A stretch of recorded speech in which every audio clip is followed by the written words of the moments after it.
was you got a Ziploc bag, maybe a little different shape, and it had some toilet paper in it, some other things, and you basically, used the Ziploc bag, and took the waste in there, and then it got bundled up into Can you hand me the water, please? But if I remember reading the training manual, that was pretty much the way it went, and I'm sure it was, it was worse. Oh, your hands are close. I can't get it.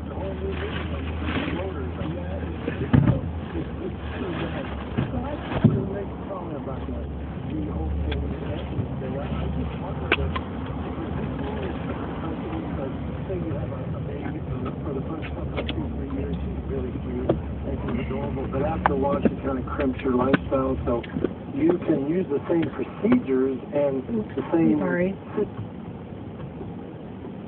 in order to get away with post-birth abortion. I got to tell you something, Aaron. It is strange how far our society has moved. Let me give you a couple of specific examples, because people say, well, that's stupid. You can't do that. And I say, number one, in many parts of America now, if you have a baby, in the first 30 days or the first couple of months, if you decide you don't want it, kind of like some dress you bought at the store, in the case of my wife or me, I buy a pair of hunt boots and say, these didn't quite work out, they're not quite what I wanted. You take the baby and drop it off at any police station or fire station in many states, and they will not even pursue you. I happen to be in one of those states where you can dispose of a baby. You don't hurt it, but you take it and drop it at a fire station, and they will not chase you down or prosecute you or anything else. That's example number one. Example number two, Peter Singer, who's a whack job at Princeton, I think he's still teaching at Princeton, was of the opinion that people should be allowed to do post-birth abortions up to 30 days. Your baby comes out, doesn't have 10 fingers, 10 toes, and normal looks, then you get rid of it as though it's a piece of damaged merchandise. And that, unfortunate, and now we've got, of course, the Obama death panels that will be deciding which treatments are going to be funded. Oregon has doctor-assisted suicide, and other states have incorporated that as well, so that you can have the state's assistance in killing yourself.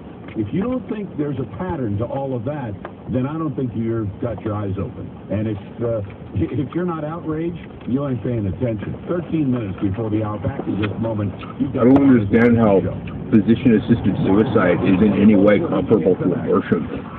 Yeah. I'm right up with him during the whole abortion thing, because, man, I really don't think people should be doing that. But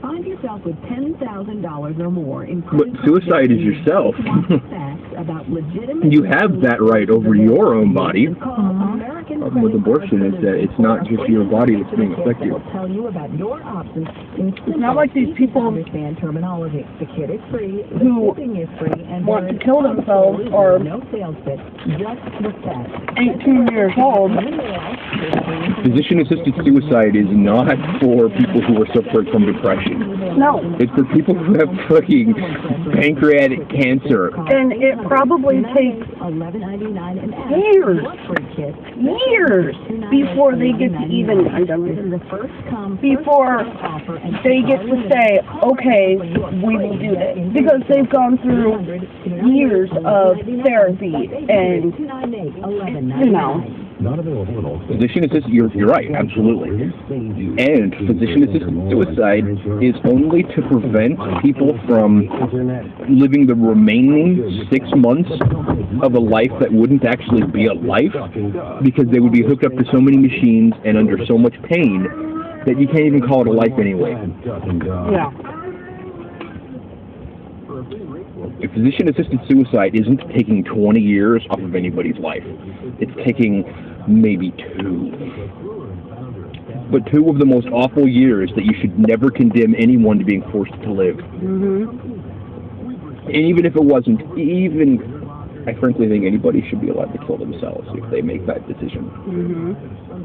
How much do you think we're going to need $13 for the movie, and now actually I don't need popcorn if you don't want popcorn.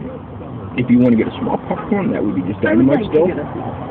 But because it's a 2.5-hour movie. I forced myself to eat all of my Mexican pizzas, so I'm probably good for food, at least as far as hunger goes all night. Will you put that in your mouth? I just don't want to bring all of this in, so I brought a separate. Don't blame you away. If you want to leave your entire personal car under one of the things back there, I think that, no. Well, I bet you sneak my water in. I brought a whole other, like, yeah. movie person. It would be a good idea to leave your money in the car. Yeah. Nothing's going to happen, but something might happen. I mean, in the theater, I mean. Yeah. The car will be fine. Except for this is the movie theater. Yeah, I was hoping you were going to think that. That's fine. I'm sure they're not going to come back. And I would imagine that most of the cars that got broken into were cars that had iPods laying out versus laying out. Exactly. Just don't do that shit.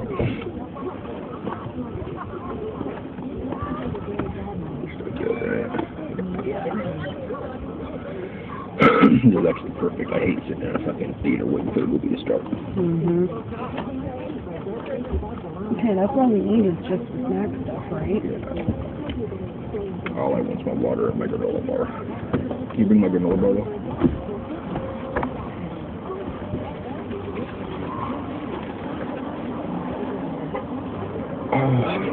Are you good for a med? Yes. Category. Thank you. Mm-hmm.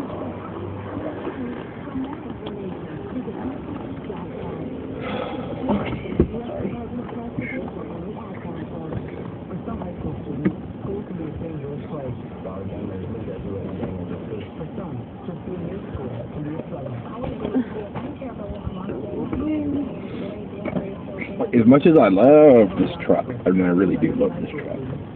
The thing about a truck is you don't get a trunk. But you get a bed, which is actually better in most situations. Mm-hmm. But sometimes it would be nice to have a trunk.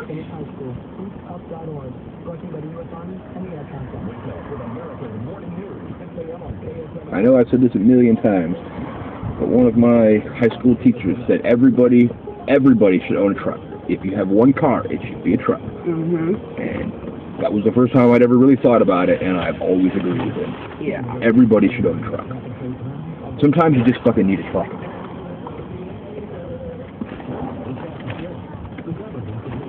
I agree. My grandpa has always owned a truck.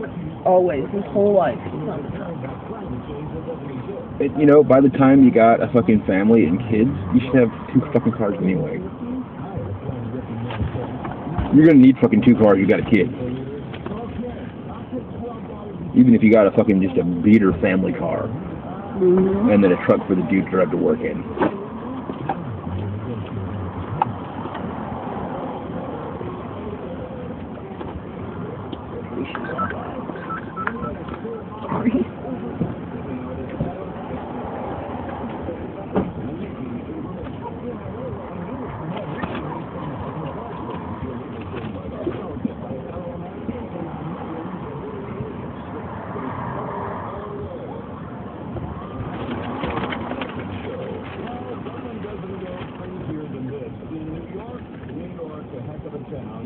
Once again, New York City has set the trend for the rest of the country. The New York Post reporting today, hey buddy, can you spare a square? The city is so hard up for cash that it is rationing the toilet paper in women's public restrooms to the point where bathroom attendants